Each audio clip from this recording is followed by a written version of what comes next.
And welcome everyone to another Smart Money Circle episode. I'm Adam Sarhan. With me today is Victor Haghani, who's the founder, CIO of Elm Wealth with approximately $2 billion in assets under management. Victor's got a lot of services at Elm, just launched an ETF, ticker symbol is Elm, ELM. He won an award recently for a brilliant thing about the market, which we'll get into in a moment. Anyway, Victor, thank you so much for taking the time and welcome to the Smart Money Circle. Yeah, great to be here. Thank you. So, Victor, I know you have a great career. You went back to long-term capital management. Please let us know how you got to where you are today, your story, and everything else that you want to share. It's such a long story, but I'll just summarize it for context your so viewers kind of have a little bit of context and background. I was born in the States. My dad was from Iran. He came over in the 1940s, and I grew up in the States until I was about 12 or 13. Then I lived in Iran for a few years until the revolution happened there. Then wound up in London. Uh, Went to university there. Eventually, I got a job at Salomon Brothers in New York in the research department, in the bond research department. Worked there for a while, loved doing research, and then was invited to join a trading desk, the government arbitrage desk run by John Merriweather. And that was the rest of my career was working for John first at Salomon Brothers, and then when John left to start LTCM, I joined him there also. I was one of I forget how many, 10 of us were founding partners together there. And then after LTCM had its collapse, um, I took a long sabbatical and 10-year sabbatical. And about 13 or 14 years ago, I started a wealth management practice called Elm Wealth, where, it's kind of a 180-degree turn from what I had been doing all my career at Solomon and at LTCM, trying to come up with investment strategies to beat the market. But um, during my sabbatical, I decided, you know what, let me just invest for my family in a simple, diversified, low cost, tax efficient way. I started to do that for my family, and friends and colleagues asked if I would also do that for them, just managing low cost portfolios of ETFs and also charging a low fee, which we do. And that has turned into the longest career thing I've done. It's 13 years now at Elm Wealth. I was at Solomon for about 10 years. LTCM was sadly just about 5 years, and so yeah, this is what I do. And so I guess I kind of got religion at some point in there. I love it, Victor. So, Liar's Poker was a great book about Merriweather, which I guess you had a front row seat to. I know you wrote a book, and here's your book here for everybody that's watching. You can pick up a copy on Amazon or Barnes Noble or anywhere books are sold. Definitely recommend it. It's a great book. So let's talk about, if you can, uh, before we dive into your company and what you do at Elm, let's talk about the book. How'd you come up? I mean, I have a lot of respect for people that write books and successful books, and it's got great reviews online. Tell us a few nuggets of wisdom from the book, please, that you'd like to share. Sure. Um, So my co-author James, who's the CEO of Elm Wealth, James started off as a client of Elm Wealth, and then liked what we were doing so much that he got more and more involved, and he became CEO, and I have taken the CIO role. That James and I both had careers that went through proprietary trading and hedge funds, very similar. James is quite a bit younger than I am. But he started working for banks and trading firms, and eventually he was a portfolio manager at Citadel.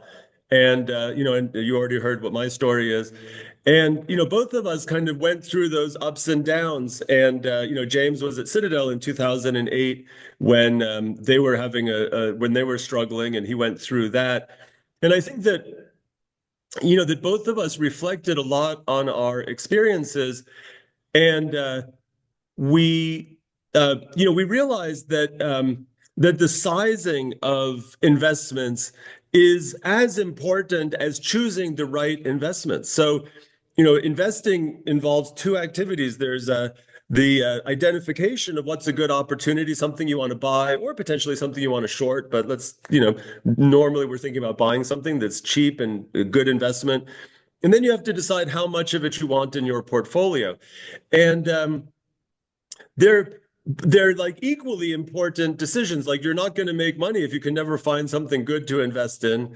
But on the sizing decision, you're never going to make money if you hardly invest in anything that you think is good. You're very timid and you just put a tiny bit of money into whatever you like. Okay, you're going to feel good that you've identified good things, but your net worth is not going to really reflect that. But what we were more concerned about is taking too much risk.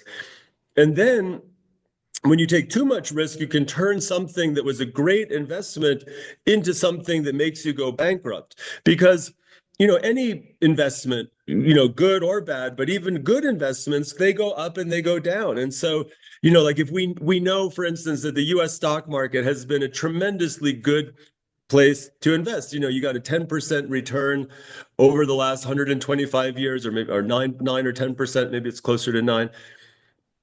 Let's say that somebody came to you and said, Adam, you're living 125 years ago. You were one of the lucky people at that time that had some money, and somebody came to you and said, you know what? Over the next 125 years, the return. I'm going to tell you that the return of the stock market is 9%, and you're like, what? It's for sure. And I say, for sure, it's going to be 9%. And you're like, wonderful. How much do you want to buy? And you're like, well, how much can I buy? And they're like, well, don't worry. I'll give you as much leverage as you want. You can buy as much as you want. So you say, well, hey, what if can I buy 5 times? I have $1 million. Can I buy $5 million of stocks and just always be 5 times leveraged from now for the next 125 years? I'll have all the money in the world, 9% plus the spread between the financing rate and 9% growing. And you're like, fine, yes. Well, sadly, you would have gone bankrupt several times. If you were 5 times leveraged in the stock market, even though it had a 9% return, some of those drawdowns were so big that you would have been wiped out in the 1930s. 1987 was a down 22% day. You would have been wiped out then. So sizing is like as critical as identifying the good trades. And you can find good trades, but if you get your sizing wrong, it's all terrible. You can find bad trades, but if you get your sizing right, you survive and have a chance to find good trades again. So going back to your question, about why we wrote the book, I think that, as we reflected on this, we realized that so little had been written about sizing, and yet so much had been was known about it in the academic literature, that there was a tremendous amount of academic literature on risk taking, but that somehow it hadn't really come mainstream. And so as we learned about it, because we were like aware of it but not that aware of it, as we dug in and really learned the what great thinkers had been coming up with for the last 100 years on this topic, or even further back, we realized that, hey, this book doesn't exist, and we would like to write a book that we wish we had when we were in our 20s, that somebody said, here's this book, read it. When I turned up at Salomon Brothers, instead of them telling me, read Reminiscences of a Stock Operator, like I'm still wondering what the lessons are in there. But if they had given me this book, it might have actually really helped me a lot in my career. So that was why we wrote it. And, we've been just, absolutely delighted that people have been reading it. Our publisher, Wiley, said to us, every equation, every symbolic equation that you have in your book is going to cut the readership in half. And, which is, I think, came from Stephen Hawking, and somebody told him that. And he said, okay, well, I'll just put in E = mc squared into my book on physics. Well, we couldn't resist putting in a lot of equations, and yet, still people really have bought the book.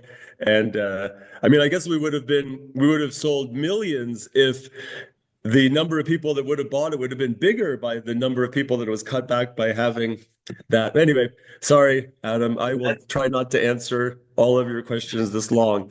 No, that's very, very good. Thank you for that. So let's talk about something that you just mentioned, because I want to explain to the audience so they understand. So that leverage component, when you're down 22%, If you're 5x leverage, that's over 100% loss. So that means that's what you're explaining with the leverage, right? With size.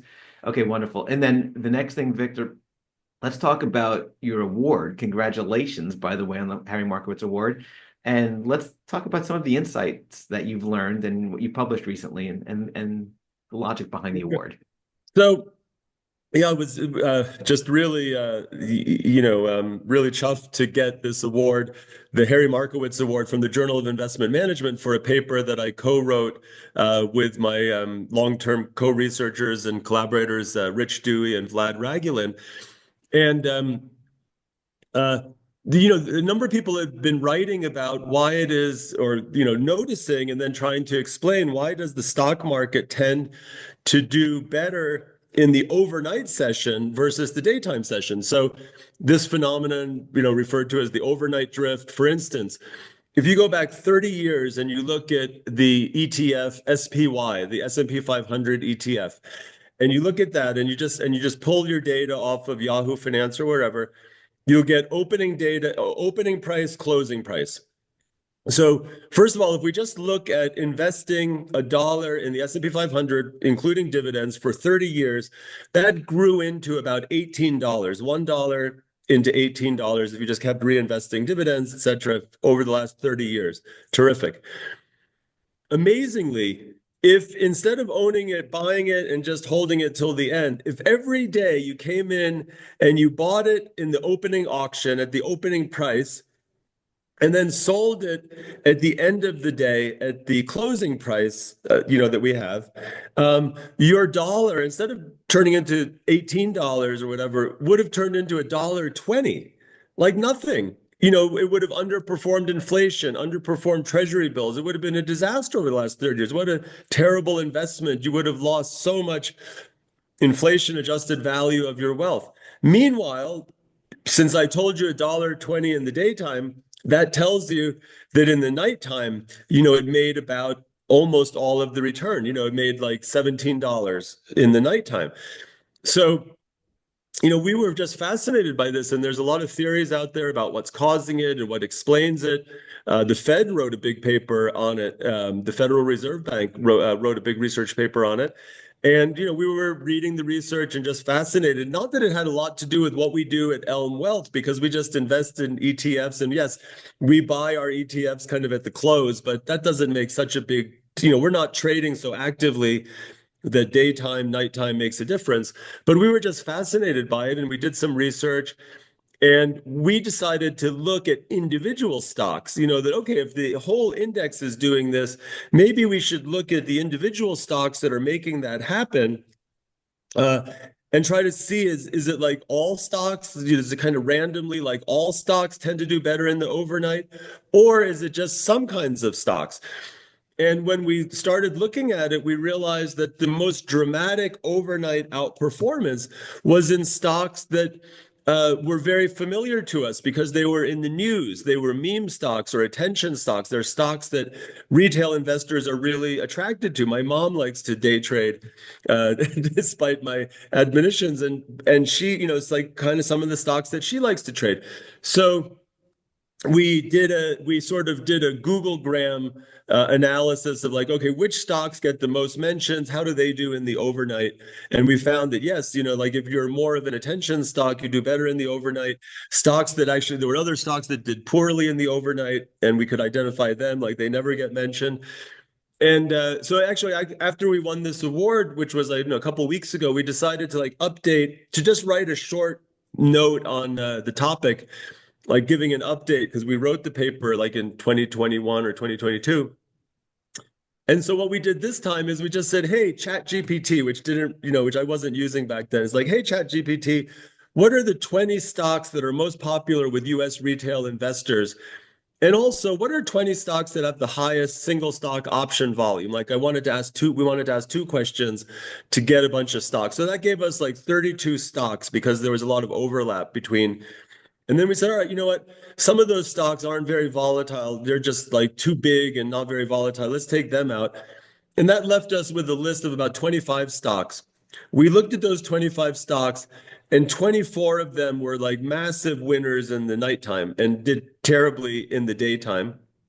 And and so, we're going to publish this paper sometime this week, just a short little note that's a bit of an update. So, I think that I don't think there's a strategy in here where you can make money doing it, because imagine how much volume you have to do, right? It's like every day you're turning over your portfolio twice. You're going long, at night, then you have to sell it in the morning, you have to buy it again. So you're like turning your portfolio over twice a day. And just the smallest transactions cost would eat away everything. But I think that it really is instructive for for retail investors to realize that day trading is so difficult to make money at, because it's like, day trading, you're going to tend to buy in the morning and you're going to tend to sell later in the day, because your day traders tend to be long. And even when you're identifying great stocks, their performances, can be really, underwhelming. And I'll just give you one statistic that's just incredible, I think. Let me just quickly just pull this up. That, for instance, a stock that's definitely kind of the meme kind of stock, I would say, is, well, actually, how about this one? Something incredible is the Grayscale Bitcoin Trust, which has been the way that people have invested in Bitcoin, until the ETFs came out. That was like the public vehicle that you could buy, traded on exchanges, right? That it was like the pre Bitcoin ETF. It had, I don't know, $40 billion in it at one point, very liquid. If you had invested 5 years ago, if you had put $1 into that trust that only invests in Bitcoin, that would have been great. You would have made $6.50. Okay. So $1 turns into $6.50, just if you made that investment and just held it. But if you had bought the Grayscale Bitcoin Trust every morning and sold it every evening, your $1 would have turned into not $6, not $5, not $1, but 11 cents. You lost 90% of your money during the day in the Grayscale Bitcoin Trust. Meanwhile, if you had just invested in the night, instead of making $6 or whatever I said, you would have made $60 over the last 5 years. So, it's just a really remarkable phenomenon. And I think it really is cautionary thing to very active retail traders, that wow, something's going on and it's not good. Yeah, so that's actually a really brilliant point. So the overnight gaps, sometimes you see these mysterious gaps come overnight in the market or in individual stocks. You're saying based on the data, if you go look back further enough, the majority of the gains, I mean, lion's share of the gains come from those mysterious overnight gaps, not from the day session. It's from those big gaps overnight. So over time, the bulk of that return stream in most of these big monster stocks or in the market come from those overnight gaps. So it distorts the playing field a little bit, because most people think that trading happens during the day. So let me go day trade. And they do that, but it's a losing proposition, because most of the day sessions, like you said, $1 to $1.20 account for just a small incy-wincy piece of the returns, but the bulk of those returns, those overnight gaps. So, Victor, this is the first time that we're speaking at length here. I've had a very similar observation without the data, like you brilliantly wrote the paper. And I always tell people that come to me that want to day trade, I tell them I know a lot of billionaire long-term investors. I don't know a single billionaire day trader. If not one guy in the world can do this or gal in the world can do this successfully and be a billionaire, it's not. So I thought you'd appreciate that. Yeah. Yeah, absolutely. Yeah. Yeah. And we know, right? We know that, there are these, quant fund, we know that there are these, trading firms, hedge funds, quant funds, proprietary trading shops, whatever, that are just taking just taking money out of the market with some incredible, it's they're not take there. It seems as though they're hardly even taking risk, right? I mean, that when, they just make money on 95% of the days of the year, they're just making money and making a lot of money. I think that, if we, that I don't know. I would probably, on the back of the envelope, I might estimate that they take $100 billion out of the market each year. These are firms that are household names for investors these days, from D.E. Shaw to Citadel to Two Sigma, smaller ones, or Susquehanna or Hudson River Trading, all these. I mean, there's like 60 names or 50 names of these kinds of places. And then there's all these ones we haven't even heard of because they just make $1 billion quietly and don't tell anybody about it. And I think that if you're going to be an active trader, you have to realize that somebody is that these guys are making their money from somebody, and they're not making their money from somebody who buys an index fund and holds it for the next 10 years. There's just can't make that much money from that guy. Sure, there's a little bit of inclusions and exclusions into some of the indexes, especially if somebody buys VTI that owns all the stocks, not the S&P 500, which isn't the best index. But if you buy VTI and you own all the US stocks, or you buy Vanguard's VT, that's all the stocks in the world, there's hardly any turnover within that, or inclusions, exclusions. So, it's just impossible that $100 billion is being taken from those people. It's coming from the people that are doing all of the trading and changing and have these concentrated portfolios, et cetera. Yeah, no, makes perfect sense. Okay, so thank you for sharing that. Congrats again on the award. So Thank next you. question for you is your investment strategy. Would you like to share anything else with the audience on what the investment strategy actually is, or did we cover that already? I guess we haven't really talked much about that. So, I think that what we do at Elm Wealth is, well, I was sort of getting into the backstory of the whole thing, where, I realized that I hadn't thought much about how to invest for myself and my family. And as I thought about it, I didn't get there directly, but eventually I got to this idea that I just wanted to be invested in index funds. I'm a US taxable investor, and I just want diversification. I want low costs. I want tax efficiency. And, I wanted those things. And so that kind of said, well, put your money into some Vanguard index funds or iShares or whatever. And of course, when I started to do it, the ETFs were much smaller than they are now. And now I would just say, ETF index funds is what I like to invest in. And once you make this decision that, okay, I'm going to invest in low cost index ETFs, well, you still have a couple of questions you need to answer for yourself. How much do I want in US equities, non-US equities, equities in general? How much do I want in fixed income? How do I want to split up the world? Do I just want to do a two-fund portfolio, global equities and aggregate bond index, or do I want to have some treasury bills? Do I want to have any munis? Do I want to have tips? Whatever. So those are not very difficult questions to answer. And so as I was answering them for myself and talking to friends and colleagues about how I was answering them, they were like, yeah, we'd like you to also, do this for us. And the reason that we charge just 12 basis points for our services is because, we think we're not answering super difficult questions. We don't have a black box. We're making just some sensible answers to these questions. The other really big question that comes up is, if you're going to be an investor in low cost index ETFs, like a big question that comes up is, should you just choose an asset allocation and stick to it forever?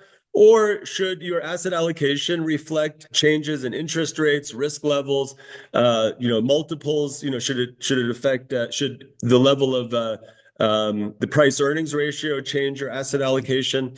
And that there's a concept of being a passive investor in stocks, which means I'm just going to own the market cap weighted index of all stocks. That would be a passive investment in stocks.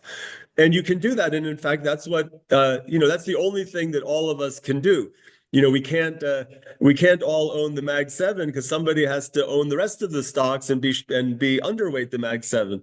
So there is a concept of being a passive investor when it comes to stock selection. You can own an index fund that's weighted by market cap, and that's passive.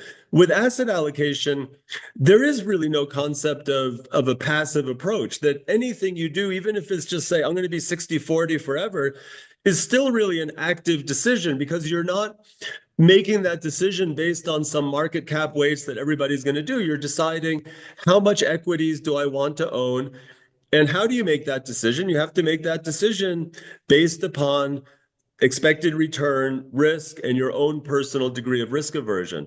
And so, what we do at Elm, which is distinctive, is that we believe in dynamic index investing or dynamic asset allocation, where the portfolio should change with changes in expected return of equities, with changes in interest rates, particularly the real interest rate, as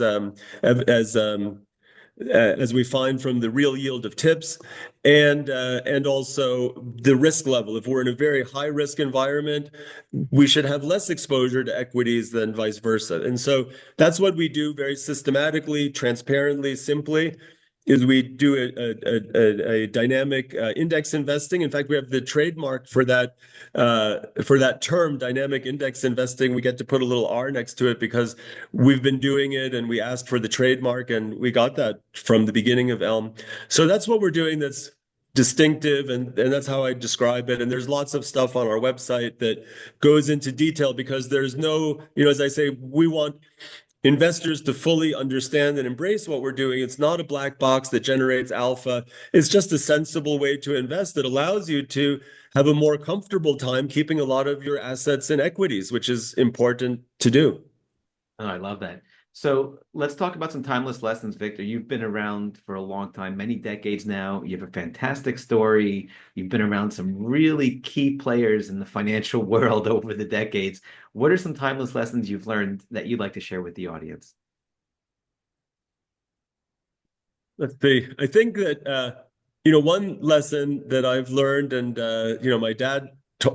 my dad really drilled it into me when I was a young man, is that just try to be as much as you can. Try to be surrounded by people that you can learn from, that are smarter than you are, that are more, that have the qualities that you think are worth aspiring to. And I would say that in my life, there's very little original or creative that I've done individually, but I think that I've been part of a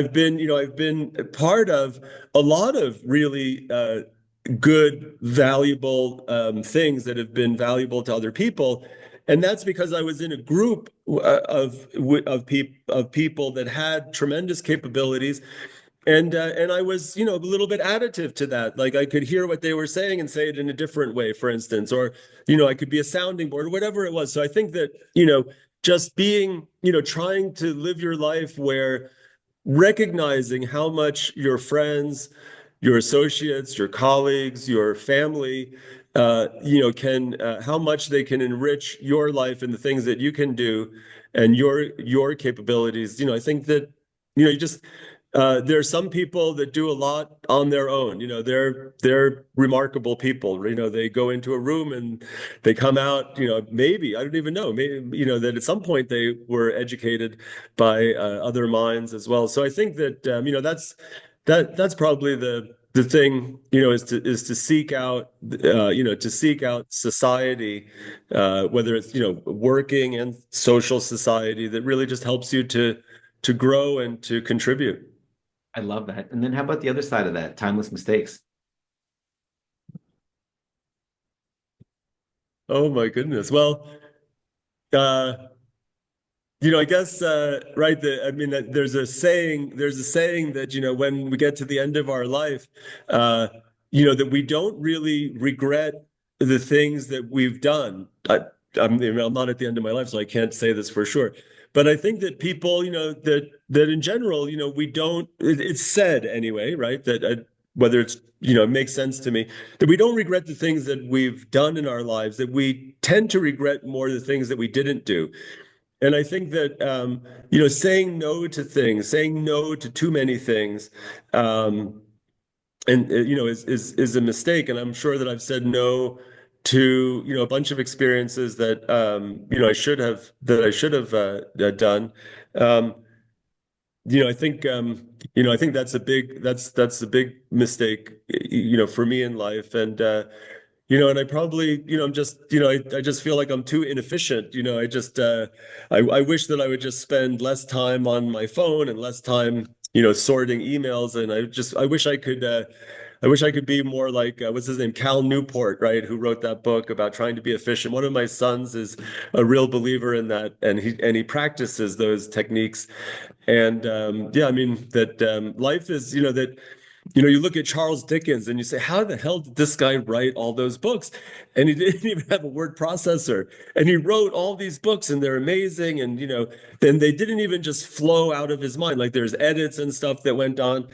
But, he was pretty efficient. Like he just sat down and he wrote and he wrote and he wrote. And, and he didn't even live that long, did he? I don't know how, I don't think that he lived to 80 or something like that, that we can accomplish so much in our lives, when we're focused and efficient, is the other thing that I feel I've done some good stuff, but I could have done a lot more if I'd been more efficient. So Wow, I love that. So I just Googled it and he's 58 years old, he was 1870. 58. Yeah, is that Yeah, incredible?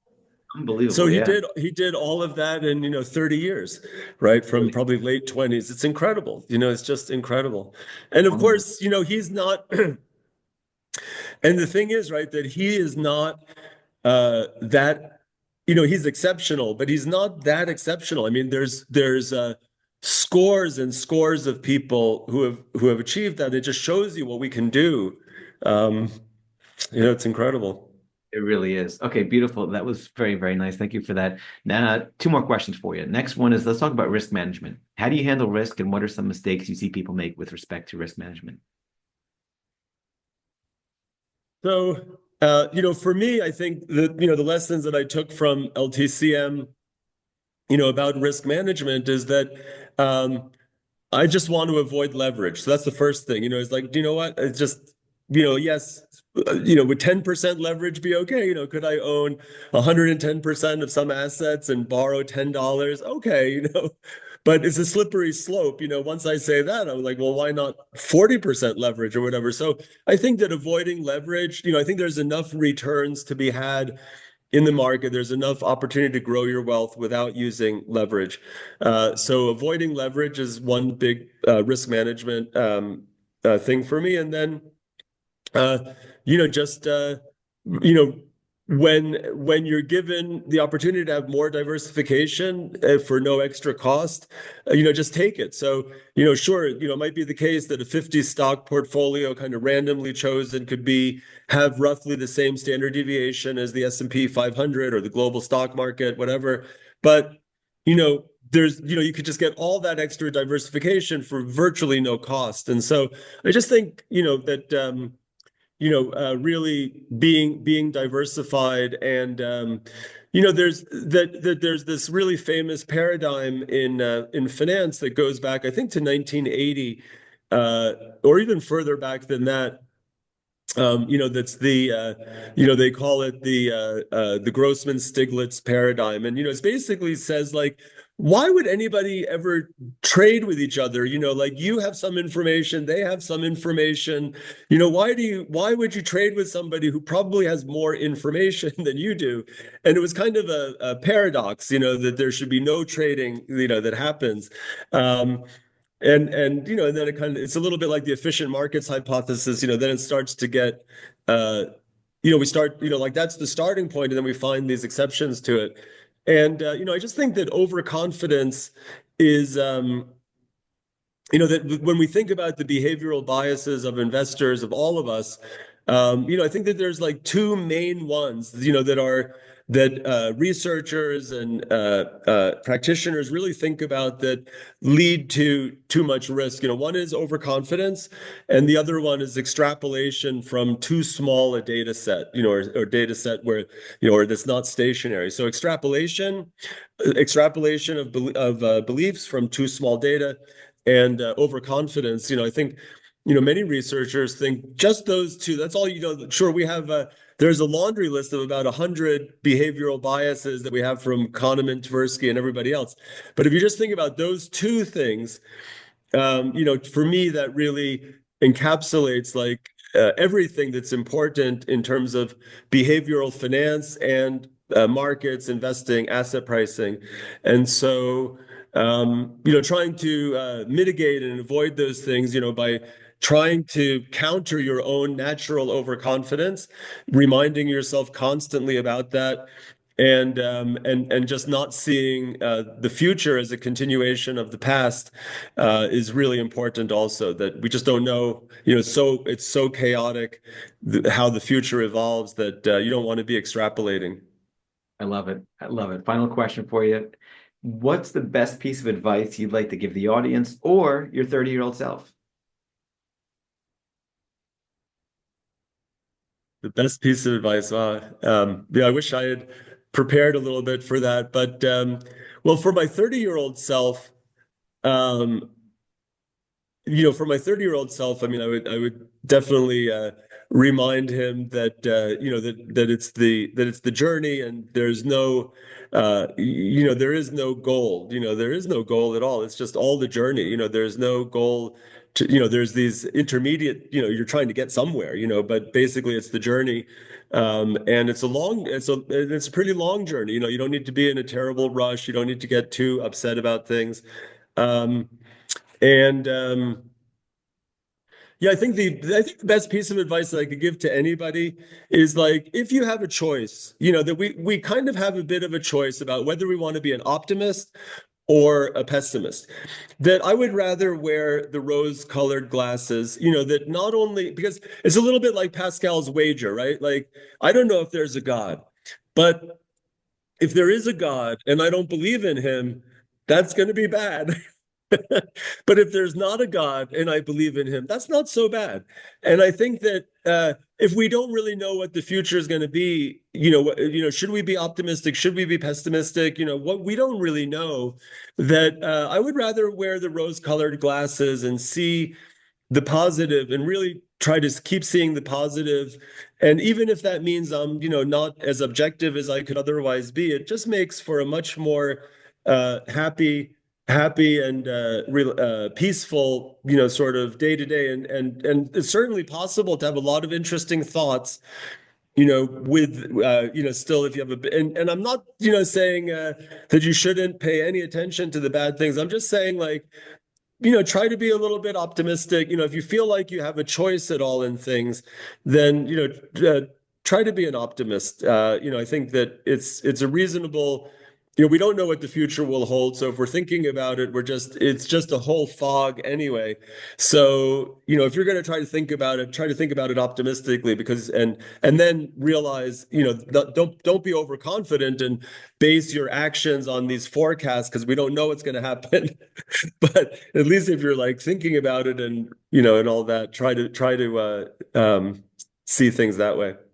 I love it, Victor. As you were speaking, two thoughts came to my mind. First is that journey is the destination. I think that was really, really brilliant. What you're saying there is enjoy the journey. There is no magic, holy grail type, pot of gold at the end of the rainbow. That is right now. Like, right here is the pot of gold, and then here's the pot of gold, and then here's the, Yeah.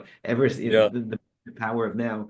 And then the other side of that was like, the universe is a friendly place or an unfriendly place. It's your choice where you want to look. So look for the friendly side of it or be optimistic. On that note, Victor, thank you so much for coming on the show. This has been absolutely fantastic. I'll have your website and your ETF in the description below, and hopefully we'll have you on again soon. Thanks, Adam. That was a real pleasure. A really great start to my day here. Love it.